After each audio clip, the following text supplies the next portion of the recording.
அனைவருக்கும் வணக்கம். இன்னைக்கு நாம ஒரு ரொம்ப முக்கியமான ஆழமான தலைப்ப பத்தி இந்த அலசல்ல பார்க்க போறோம். அதுதாங்க எருசலேம். கிறிஸ்தவர்களுக்கு எருசலேமின் போதகம் அப்படிங்கிறது ஏதோ சாதாரண வரலாற்று பாடம் கிடையாது. இது நம்ம விசுவாசத்தோட ஆணிவேர். இந்த ஆய்வுக்குள்ள நாம போகும்போது இந்த நகரம் ஏன் வெறும் செங்கலாலும் சிமெண்டாலும் ஆனது மட்டும் கிடையாது, மாறாக தேவனுடைய மாபெரும் திட்டத்தோட மையமா இருக்கு அப்படிங்கறத நீங்க ரொம்ப தெளிவா புரிஞ்சுக்குவீங்க.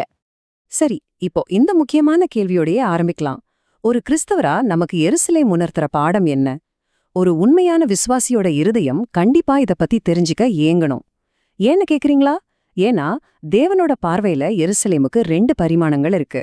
ஒன்னு நம்ம கண்களால பாக்குற அந்த இயற்கையான எருசலேம். இன்னொன்னு ரொம்ப ஆழமான அதோட ஆவிக்குரிய அர்த்தம். இந்த 2யும் நாம முழுமையா புரிஞ்சுக்கிட்டா மட்டும்தான் வேதாகமத்தோட முழு சித்திரமும் நமக்கு தெளிவா விளங்கும்.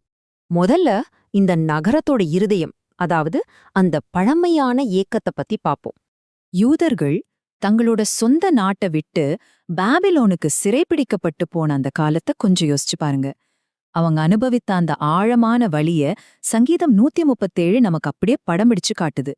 எருசலேமே, நான் உன்னை மறந்தால் என் வலது கை தன் திறமைய மறந்து போகட்டும், என் பிரதான சந்தோஷத்தை விட எருசலேம கௌரவிக்காவிட்டால் அப்படியே ஆகட்டும் அப்படின்னு கதறி பாடினாங்க. அந்த அடிமைத்தனத்தின் இருட்டிலையும் எருசலேம் மட்டும்தாங்க அவங்களோட ஒரே நம்பிக்கையாவும் முழுமையான சந்தோஷமாவும் இருந்துச்சு. சரி, அந்த பழமையான காலத்திலிருந்து நம்மோட நவீன கால வரலாற்றுக்கு இப்போ வருவோம். பல நூற்றாண்டுகளா சிதறடிக்கப்பட்டிருந்த ஒரு தேசம் மீண்டும் உயிர் பெற்றது. உண்மையிலேயே வரலாற்றுல நடந்த ஒரு மிகப்பெரிய ஆச்சரியம். 1967ல நடந்த நிகழ்வுகள் மூலமா எருசலேம் மீண்டும் ஒன்றிணைக்கப்பட்டு 1980ல இஸ்ரவேலின் நித்திய தலைநகராகவே அறிவிக்கப்பட்டுச்சு. இயற்கை ரீதியா தேவன் தம்முடைய வார்த்தையை எப்படி நிறைவேற்றாரு அப்படிங்கிறதுக்கு இது ஒரு மிகப்பெரிய சாட்சி. ஆனா இந்த நவீன கால அரசியல் மோதல்களுக்கு நடுவுல ஒரு கிறிஸ்தவரா நாம என்ன செய்யணும்? வேதாகமம் ரொம்ப தெளிவா சொல்லுது, எருசலேமின் சமாதானத்துக்காக வேண்டிக் கொள்ளுங்கள் அப்படிங்கறதுதான் நம்மோட பிரதான பொறுப்பு. இப்போ நாம விஷயத்தோட ஆழத்துக்கு போவோம். இஸ்ரவேலோட இந்த வரலாற்று மறுசீரமைப்பு ஒரு பக்கம் இருக்கட்டும், இது கிறிஸ்தவர்களுக்கு ஏன் இவ்ளோ முக்கியம்? ஏன்னா இந்த இயற்கையான எருசலேமை மீட்கிற அதே தேவன்தான் இன்னொரு மாபெரும் காரியத்தையும் செஞ்சுட்டு இருக்கிறாரு. அதாவது நமக்காக ஒரு ஆவிக்குரிய எருசலேமை, ஒரு நித்திய பரலோக நகரத்தை அவர் உருவாக்கிக் கொண்டிருக்கிறார். இந்த இயற்கை மற்றும் ஆவிக்குரிய எருசலேம் ஆகிய 2மே தேவனோட ஒரே மாபெரும் திட்டத்தோட இரு கண்கள் மாதிரி. இப்போ அந்த மகிமையான பரலோக ஆவிக்குரிய நகரத்தை பத்தி கொஞ்சம் விளக்கமா பாப்போம். இது மனுஷங்க கைகளால கட்டப்பட்ட ஒரு சாதாரண கட்டிடம் கிடையாதுங்க. யோவான் இத தரிசனமா பார்த்தப்போ அப்படியே வியப்புல உறைஞ்சு போயிட்டாரு. வெளிப்படுத்தின விசேஷம் 21:2 சொல்லுது, புதிய எருசலேமாகிய பரிசுத்த நகரம் மணவாட்டியைப் போல ஆயத்தமாக்கப்பட்டு இறங்கி வர கண்டேன். நல்ல கவனிங்க, இது ஒரு செங்கல் கட்டிடம் இல்ல, இது மணவாட்டி போல ஆயத்தமாக்கப்பட்ட ஒண்ணு. ஆமாங்க, இந்த ஆவிக்குரிய புதிய எருசலேம் அப்படிங்கிறது வேற ஒண்ணும் இல்ல, அது இயேசு கிறிஸ்துவின் மணவாட்டியாகிய திருச்சபைதான். எவ்ளோ பிரம்மாண்டமான ஒரு வெளிப்பாடு இல்லையா இது? இதுல ரொம்ப சுவாரஸ்யமான விஷயம் என்னன்னா, இந்த மணவாட்டி வெளிப்படும்போது என்ன நடக்கும் அப்படிங்கிறதுதான். வெளிப்படுத்தின விசேஷம் 21:4 உள்ள அந்த அற்புதமான வாக்குத்தத்தத்தை பாருங்க. தேவன் மனுஷங்களோட வாசம் செய்வாரு. இனி மரணம் இல்ல, துக்கம் இல்ல, அழுகை இல்ல, வேதனை இல்ல. மனித குலத்துக்கும் தேவனுக்கும் இடையிலான உறவு முழுமையா எவ்வித குறையும் இல்லாம மறுபடியும் நிலைநிறுத்தப்பட போகுது. இதுதாங்க நம்ம எல்லாருக்குமான மிகப்பெரிய இறுதியான ஆறுதல். இப்போ இந்த மாபெரும் வாக்குத்தத்தத்துக்கு யார் சொந்தக்காரங்கன்னு பார்க்கலாம். இந்த பரலோக யதார்த்தம் ஏதோ புதிய ஏற்பாட்டுல மட்டும் திடீர்னு முளைச்ச ஒண்ணில்ல. ஆயிரக்கணக்கான வருஷங்களுக்கு முன்னாடி தேவன் ஆபிரஹாமா அழைத்தபோது ஒரு பிரம்மாண்டமான வாக்குத்தத்தத்தை கொடுத்தாரு.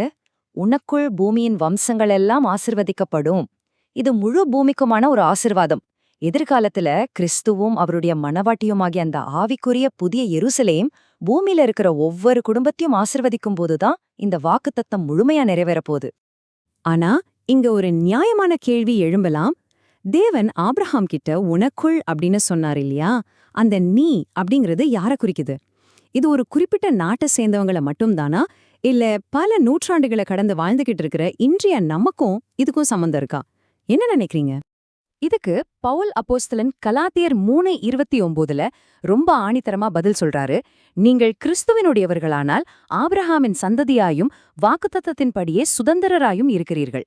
விஷயம் ரொம்ப சிம்பிள்ங்க. உங்க பின்னணி என்னவா வேணா இருக்கட்டும், நீங்க கிறிஸ்துவோட இடையும் போது அந்த பழமையான ஆபிரஹாமின் ஆசிர்வாதத்துக்கு நீங்களும் நேரடியா சொந்தக்காரங்க ஆகுறீங்க. இதை விட வேற என்ன பாக்கியம் வேணும்? ஒரு சாதாரண மனுஷ எப்படி இந்த மாபெரும் திட்டத்துல இணையறான் அப்படிங்கறத இந்த 3 படிகள் மிக தெளிவா விளக்குது பாருங்க. முதல்ல நாம கிறிஸ்துவுக்குரியவங்களா மாறுறோம். அப்படி ஆன உடனே ஆவிக்குரிய ரீதியில நாம ஆபிரகாமின் சந்ததியா மாறிடுறோம்.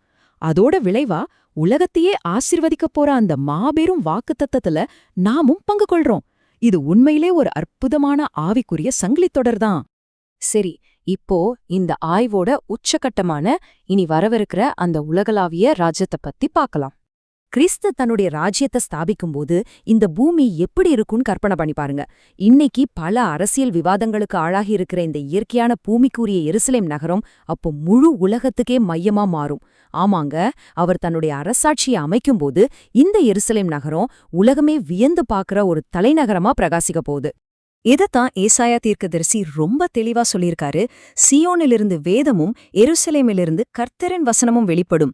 இது ஏதோ கவிதைக்காக சொல்லப்பட்ட வார்த்தை கிடையாதுங்க. இது நிச்சயம் நிறைவேற போற தீர்க்க தரிசனம். எல்லா தேசங்களும் உண்மையான சத்தியத்தை தேடி எருசலேமை நோக்கி ஓடிவர காலம் ரொம்ப தூரத்துல இல்ல. இதையெல்லாம் சுருக்கமா சொல்லணும்னா நாம இந்த 2 எருசலேம்களையும் ஒன்னா இணைச்சு பார்க்கணும். இயற்கையான எருசலேம் தேவன் தம்முடைய வார்த்தையில எவ்வளவு உண்மையுள்ளவர் அப்படிங்கறத காட்டுது. ஆவிக்குரிய எருசலேம் கிறிஸ்துவின் மகிமையான மணவாட்டிய குறிக்குது. இது 2 ஒன்னு சேர்ந்து மிக விரைவில் வரதிருக்கிற அந்த பிரம்மாண்டமான தேவனுடைய ராஜ்யத்தை நமக்கு தெளிவா சுட்டிக்காட்டுது.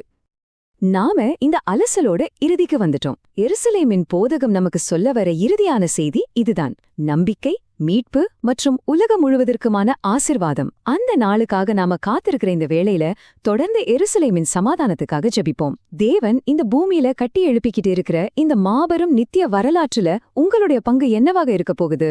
கொஞ்சம் சிந்தித்து பாருங்கள்.